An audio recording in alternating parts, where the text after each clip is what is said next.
Hello everyone. आज की बात है नीट एग्जाम को लेकर चल रहे प्रोटेस्ट के बारे में। नीट एग्जाम का प्रोटेस्ट क्यों हो रहा है?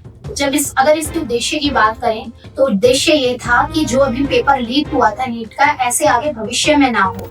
लोगों को जो परेशानी हुई या जो हमारे नीट एग्जाम देने के लिए बच्चों ने प्रिपरेशन करी थी, उनको जो प्रॉब्लम हुई, उनके माता पिता को जो प्रॉब्लम हुई, या कुछ बच्चों ने सुसाइड भी कर लिया। देखिए, सुसाइड का रीजन ये भी होता है कि आजकल बच्चे ना बर्डन नहीं झेल पा रहे हैं। वो हमेशा ही प्रिपेयर होके ही आते हैं 100% की नहीं, अब मैं एग्जाम लूंगा, एग्जाम हो जाएगा, मुझे डॉक्टरी का ही लेवल मिल जाएगा। ये बात है। यहाँ मैं ये भी कहूंगी कि थोड़ा बर्डन झेलना सीखिए। अगर पास होने की गुंजाइश सोचते हैं तो फेल होने की भी सोचिए। किसी भी मोमेंट पे कुछ भी हो सकता है। ये अभी क्या हो रहा है, बच्चों में ना बहुत बड़ी ये जो कमी देखी जा रही है कि उनके अंदर ना प्रेशर झेलने की क्षमता कम होती जा रही है। धीरे धीरे बहुत ज्यादा कम हो रही है। वो हाइपर बहुत ज्यादा हो रहे हैं और जो निर्णय लिए जा रहे हैं ना, वो सिर्फ दिल से लिए जा रहे हैं।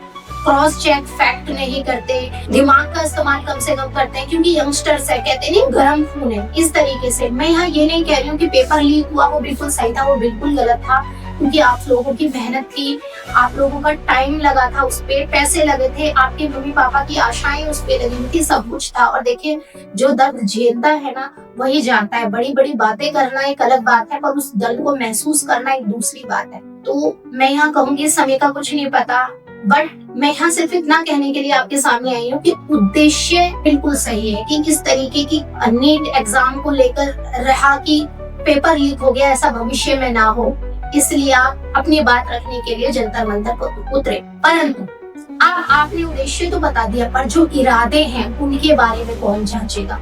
यहाँ सबसे पहले ये बात देखिए कि जो उद्देश्य था आपको, उनको फुलफिल आप कैसे करवा रहे हैं, और जो लोग आपके सपोर्ट में खड़े हैं उनके इरादों को भी जांचिए। ऐसा तो नहीं है कि आपके कंधे पर रख के बंदूक चलाई जा रही हो और आपको आप ही के घर में, आप ही के देश में देश विरोधी बनाया जा रहा हो। क्योंकि मैं यहाँ एक छोटा सा उदाहरण दूं तो घर में 4 भाई हैं और चारों में लड़ाई है आपस में कोई मुद्दे को लेकर।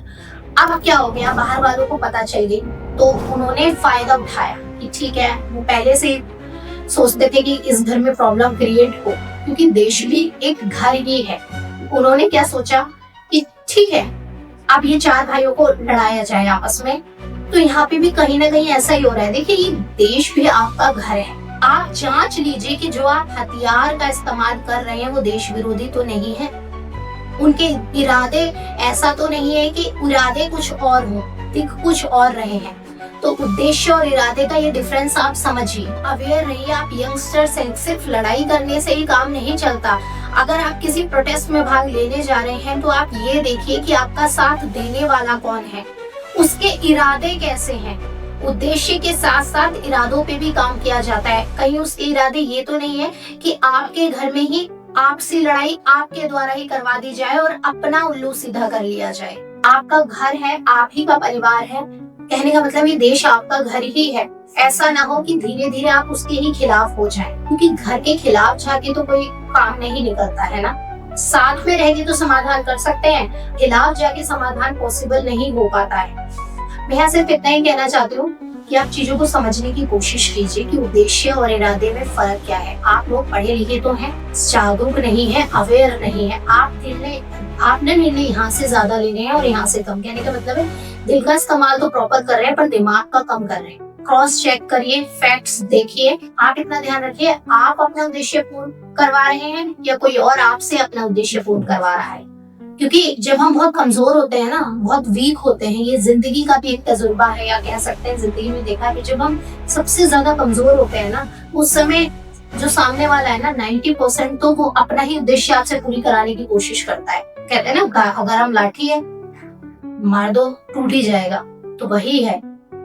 बस यहाँ यही कह रही हूँ कि समझने की कोशिश कीजिए। तो यहाँ पे ये बात आप ध्यान रखिए कि देश आपका है, लोग आपके हैं, देश विरोधी ना बनिए। अपनी बात रखिए, बिल्कुल रखिए, क्योंकि आपका हक है, आप इस देश में रहते हैं। जैसे आप अपनी बात रखने का आपका पूरा हक है, पर देश विरोधी ना बनिए।